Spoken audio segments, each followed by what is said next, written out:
Beyonce, the queen bee, doing witchcraft?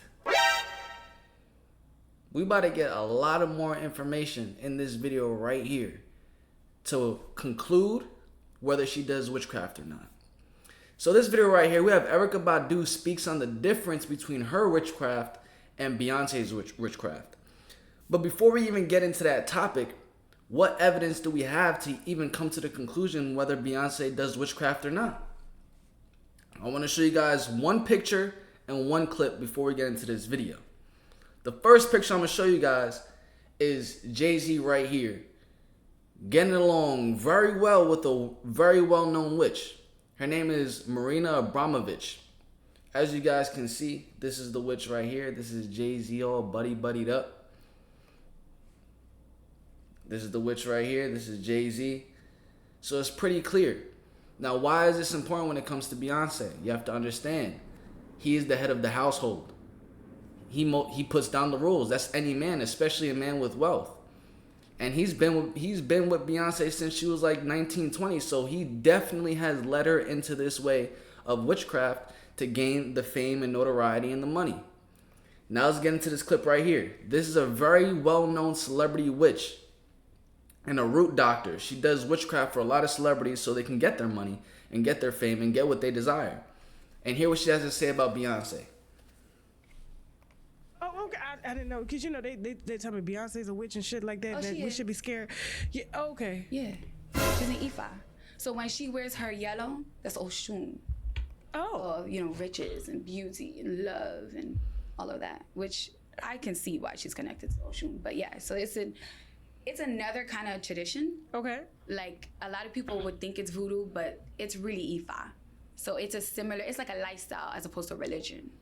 You know? Because I always wonder why she always got on them flowers and she got on that elaborate shit. I'm like, can nobody buy your clothes? Your clothes look different. No. You know what I'm saying? Yeah. She probably gives her, so she has her own altar. She gives her food. She has parties for her. All of that. Just like Summer Walker. Yeah, Summer Walker. Now they get into a different person. But that right there, you're able to see that they worship a false god. They worship a false another entity as if they're God to gain their riches, to gain their fame, and all of that. So what I'm telling you guys is just don't be deceived. If Beyonce may say thank you God, she has a different God. Okay, let's get straight into this now. Biggest rituals, you know, that we'll have besides going the other direction. I do that too. Fame also brings bizarre allegations, like the lady who went to court accusing Beyonce of practicing extreme witchcraft. Guys, hold your beer. We have some news that will send you straight to a shocking state. So, your favorite singer, Beyonce, is allegedly using witchcraft to maintain her superstardom. And fellow soul singer Erykah Badu appears to have confirmed just that. Badu is not the first person linking Queen Bey to black magic. Back in 2018, singer and dancer Kimberly Thompson sought a restraining order against the Formation singer after accusing the then 37-year-old star of launching a campaign of harassment against her. Court documents obtained by media houses, which were filed by the drummer, who had performed in an all-female band for the singer for 7 years, alleged Beyonce murdered her kitten and used extreme witchcraft, dark magic, and magic spells of Moleskin against her. Yeah, you heard that right. Kimberly also believes the Crazy in Love hitmaker, who has daughter Blue Ivy, then 6 years old, and We out here murdering kittens now? That's wild. Now they do make sacrifices though. then 15-month-old twins, Rumi and Sir, with husband Jay-Z, had been tapping her phone and controlling her finances. Kimberly, who has also played with the 8G band on Late Night with Seth Meyers, previously told how she had to get Beyonce's approval before getting a mohawk hairstyle in order to fit the image the former Destiny's Child star wanted to project. About any of you who are going to Beyonce's concert, I rebuke you in the name of Jesus. How dare you call yourself a Christian? And more recently, an American pastor also claimed that Queen Bey is a witch. Self-proclaimed prophetess Tiffany Montgomery, who founded the Covered by God ministry, shared a video on her TikTok and YouTube earlier this year in which she said, "Any of you who are going to Beyonce's concert, I rebuke you in the name of Jesus. How dare you call yourself a Christian?" she continued. That's I don't care a what very pastor you bold got who's statement. okay with it. I don't care what pastor you got that thinks it's cool. I don't care what pastor you got that sings along to the songs because they want some clout. Tiffany, who is from North Carolina but preaches in various locations across the U.S., then went on to suggest that Beyonce is a witch, and fans of the singer are part of a coven. When a witch has a coven, it's normally a small thing. Witches' covens are normally 3 to 7 people, the pastor added. When it becomes thousands, it's called a hive. Y'all a part of that lady beehive. And you call yourself a Christian? May the dealings of the Lord come upon you, she concluded. And it's not just the Lemonade singer who has been singled out for relying on dark powers. Yeah, that's the thing. Like, I get it. I'm definitely gonna have a lot of Beyonce lovers watching this video right now, and then some people that don't. Everyone has their own beliefs and opinions. But if you're a Beyonce lover, and after you come across all of this different evidence alluding to the fact that she's a witch, how do you deal with that? Like, if you just continue to love her the same way you did when you thought she was just the most perfect, godly person, that's questionable. I would say she probably has some mind control in your head. I'm gonna be honest with y'all. Badu has also been accused of using witchcraft to bewitch mostly, get this, men. There's an urban legend that my pee changes men, Badu told Rolling Stone back in 2020. The men that I fall in love with and fall in love with me change jobs and lives. A lot has been said about your bedroom, the mystical powers. You came out with It's the urban legend. The soul singer again addressed her so-called bedroom powers during a recent appearance on the Tamron Hall show. The subject was brought up after the host played a clip from Vogue's Objects of Affection series in which Badu gave an extensive tour of her home studio, aptly dubbed the Badudio. Hall said, so that's a studio/bedroom, and I thought, of all the rooms that she would take us in, a lot has been said about your bedroom, the mystical powers. You are keenly aware of the urban legend that men can't look you in the eye without falling in love. Women too, and children and animals. Yeah. Any living, breathing thing, Badu said before she was asked to describe her so-called powers. I think it's indescribable. In the bedroom, that's not where you're going to find it because my magic doesn't lie between my thighs. It lies between my ears. Badu, who is currently single, has been romantically tied to music figures like That sound like the Greek, like Medusa. Like, you can't look at her, you turn to stone. But biblically, that sound like the spirit of Jezebel, snatching men's souls. Electronica, Andre 3000, and Common. Common spoke about the Badu mythos during a 2014 sit-down with the Combat Jack show. Yeah, the Badu box is real, the rapper confessed. It can take you to another universe. But seriously, that's when you meet somebody that's really special and you're like, man, this woman got something else, man. It ain't just the S. It ain't just the looks. It's like something that's kind of like spirit-wise, where you're like, this woman got something else. While Badu uses her dark magic on men, Beyonce allegedly uses... the thing with that, I'm going to be honest with you, I believe I've experienced this to a certain extent with a woman in my past. And yeah, it can be cool, but once you fall into that, it almost can become controlling, especially when the separation begins. You start to realize it's like, oh, snap. Like, it was more than just, you know what I'm saying, the physical. It gets wicked. Hers on other singers. Bey and her husband Jay-Z have long been the subject of conspiracy theories and wild fantasies.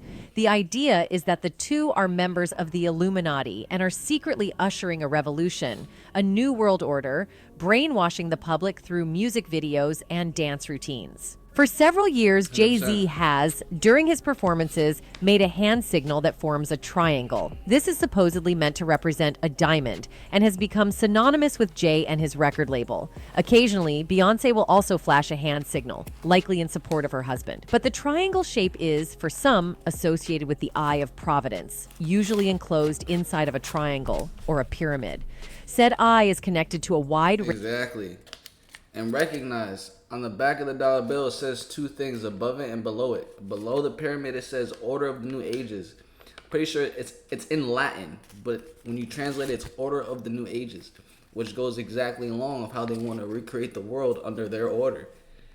range of belief systems, including the Freemasons and Illuminati, along with the many conspiracy theories that surround them. Recently, Pizzagate also became associated with the triangle shape. Thus, conspiracy theorists believe that Jay-Z's iconic hand signal is secretly signaling his devotion to the Illuminati. It doesn't help that Beyonce and her creative team use so much religious iconography in her performances and videos. Their playful depiction of Beyonce as a modern musical goddess ensures that conspiracy theorists will never, ever run out of material. By making wild associations between shapes, set pieces, and dance routines, conspiracy theorists can cook up some spectacularly strange narratives. But maybe, just maybe, there is some truth to the multiple Grammy-winning relying on dark magic. Queen Bey and Jay are well aware of the increasingly bizarre theories that surround them. The singer directly addresses them in Formation, her lyrics stating, "Y'all haters corny with that Illuminati mess." So how did Beyonce is secretly in the Illuminati become Beyonce is secretly Italian? Well, the source of the theory seems to stem from a single Instagram comment claiming that she is Italian and a whole bunch of other stuff. Beyond that, the imaginary Italian identity adds to the idea of Beyonce being descended from a powerful bloodline of Illuminati cultists, as well as theorists craving a new deception to uncover. But that's not all. When the singer released her 7th studio album, Renaissance, a lot of murmurs immediately followed up. Soon after, the several hidden messages in the album's various promotional images were proven correct, and to some, it meant the end days foretold in Revelation would soon come. A few years ago, social media followers insinuated that Beyonce was a member of the Illuminati. Now, the internet is adding an addendum. Queen Bey. The reason why that album cover caused some not controversy, but people to speak about it is the fact that she has posted a couple different pictures of her on a horse, and all of the colors of the horse were exactly parallel to the color of the 4 horses talked about in Revelation in the Bible. And that's about the end of time. It's like death, hunger, and different things. Is not necessarily trying to run the world. She's just trying to tell us it's ending.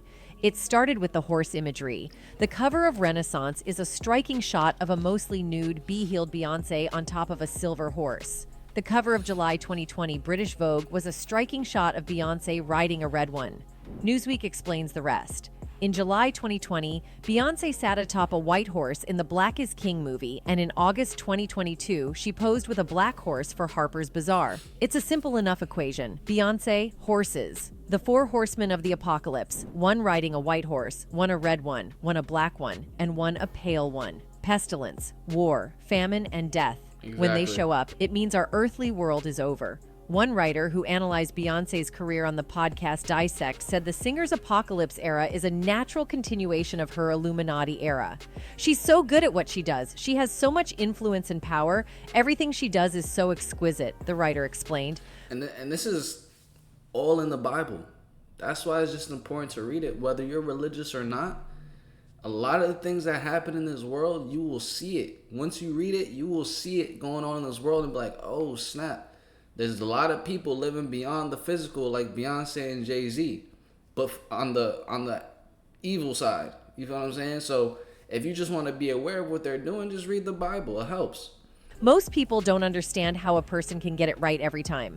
In order to compensate for our own insecurities, we have to project. We say, it's impossible. There has to be some kind of magic associated with it or the Illuminati. But really, it's because she works really hard. She's really serious about her craft. She takes her time, and she surrounds herself with people that she trusts that are also very talented. So again, there are people who believe Beyonce is genuinely a hard worker and doesn't rely on exorcism to become more successful. But there are a number of female singers whose downfall is directly linked to Blue Ivy's mom. During the early 2000s, Beyonce was one artist among a slew of new R&B and pop divas who were all battling to become the next Janet Jackson, Celine Dion, or Whitney Houston. Among them were Aaliyah, Christina Milian, Brandy, and Britney Spears, to name a few. There was also R&B singer Ashanti, who may have actually been Beyonce's most formidable opponent. While Beyonce's career kicked off with Destiny's Child in the 90s, she and Ashanti actually debuted their solo efforts 1 year apart. Ashanti's debut came in 2002 with her hit single, Foolish, which spent 10 weeks at #1 on the charts per Billboard. Meanwhile, Beyonce's official debut was 2003's Crazy in Love, which held the #1 spot for 8 weeks and birthed her iconic Uh-Oh dance. Both singles preceded critically acclaimed and commercially successful albums. Ashanti's self-titled debut sold 502,000 copies in the first week alone, per the Los Angeles Times. Meanwhile, Beyonce's Dangerously in Love didn't quite match Ashanti's success, selling 317,000 copies in the first week, according to Billboard. And while Ashanti first held strong, Beyonce eventually eclipsed a threshold that few stars have managed to reach. With that said, the early days of both Beyonce and Ashanti's careers were marred by rumors of feuds. But was all of the talk surrounding them just speculation? Or did they actually have one of the biggest celeb feuds of the early 2000s? Comparisons between Beyonce and Ashanti ran rampant during the early days of their solo careers. One of the most public instances occurred back in 2003, when the New York Times published an opinion piece titled, "The Solo Beyonce, She's No Ashanti." The piece placed Ashanti's star power ahead of Beyonce's. In recent years, publications like HuffPost and Vox have periodically pointed back to it when discussing the irony of Beyonce's dominating presence within the music industry today. Fortunately, these comparisons never amounted to a personal feud between the stars, but Lauki Ashanti fans believe Beyonce fought off competition using dubious means. "Every female artist, we all have something different to offer," said Beyonce while speaking to MTV News in 2003. "I love Monica's record. I like Ashanti's record. I respect all of those people. There's room for all of us." Ashanti, too, was of the same accord in 2017 when discussing her reaction to the infamous New York Times article. "I was just like, wow, it was super flattering," shared Ashanti, per Cancer Research and Alternative Therapies, brought together the biggest divas at the time for a special charity performance during Fashion Rocks. Of course, Beyonce and Ashanti were a part of it, as well as Rihanna, Mariah Carey. But the issue was larger than just the one track. Kellis also criticized the Neptunes' Pharrell Williams and Chad Hugo, whom she worked with on her first album, for not crediting her, to begin with, on the original song, and then, almost 20 years later, using it without even telling her. It all started when a Kellis fan page on Instagram Alright, this video is getting off topic now. At the end of the day, we have the evidence provided from different sources. You can use your judgment whether you want to believe them or not. But at the end of the day, if you don't want to hear it from anyone else, these pictures right here say a lot in itself. The fact that he is head to head with this witch, and that's Jay-Z. You get what I'm saying? The fact that he makes this sign right here, you have Beyonce making this sign with putting her eye in the middle of it. The same exact pyramid with the eye in the middle that's on the back of the dollar bill that says Order of the New Ages under it. And the list goes on. You have the celebrity witch that does voodoo and witchcraft for all these other celebrities, and she explains how Beyonce is a witch and why she wears yellow and what god she worships and what she does to worship it. But then you actually have Beyonce herself talking about Sasha Fierce on how, before performances, she'll lift her hands up and a whole entire entity will take over her, and she's no longer Beyonce anymore. She's Sasha Fierce. Use your discernment, Beehive. You feel what I'm saying? Well, family, and I know there's going to be people that are coming across this information for the first time ever. Comment down below what y'all think about Beyonce and her practices. Do y'all believe she actually practices witchcraft and that she's a part of this agenda to form the world in a new order that is actually completely under the control of their God, which is not the creator of the heavens and the earth, but just their God, which is a false God. So comment that down below. Hope you guys did enjoy this video. Make sure you do smash the like button, subscribe, turn on post notifications. I'm going to catch you guys in the next one the same way you're going to catch me in the next one. Peace.